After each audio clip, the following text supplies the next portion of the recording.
welcome to the first episode of Watercolor Wednesdays.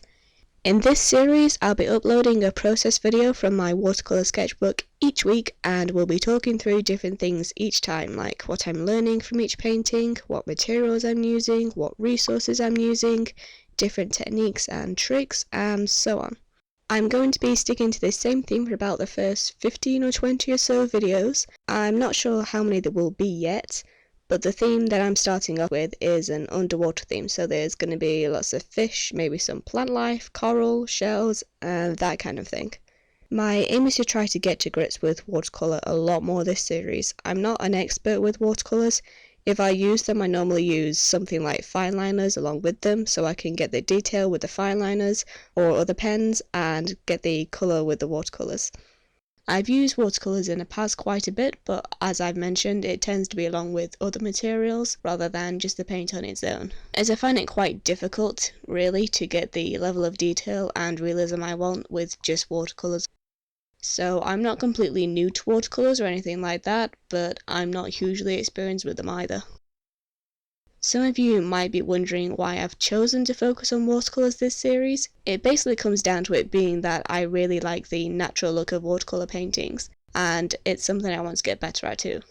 I'm really into the way watercolour looks first off, mostly when other more experienced people than me use it. Even the soft loose splatters and splodges of the paint can look amazing. And with watercolours there's an element of just letting it do its own thing, as well as trying to control or manipulate it to form a picture of what it is that you want.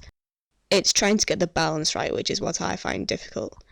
There's just so many factors involved, like the layers, drying times, whether using pan or tube watercolours, the quality of paint, how diluted the paint is, whether you're letting the paint flow and mix naturally with other colours, or whether you're after a more controlled detail, what kind of paper or surface you're working on, and so on. So this series is more about what I'm learning along the way rather than a how-to series. It's about how I'm progressing or trying to progress, and how I'm learning rather than professional advice on how to use watercolours. Anyway, now that the intro's over, I can talk about the painting you can see in this video. So to start with, I thought I'd talk about my general process of painting, and then later on I'll be able to talk about how it's changed and adapted as I've learnt more. So I started filling in the shape of the whole fish with water. Saying filling in isn't exactly accurate because I didn't have an actual outline, but I was working closely from a reference and was basically mapping out the shapes that I saw using just water.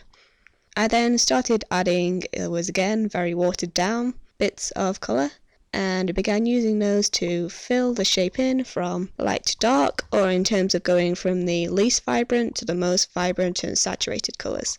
In this first stage, where everything was still quite loose, I was adding more underlying colours as well, so we've got the blue and yellow that are on the scales, and some bits of pink on the main body just for a bit of variation. And then the next stage was making the colours stronger and more saturated, and making the shapes look more refined. The last stage, if I was going to split this into 3 stages, was the detail stage.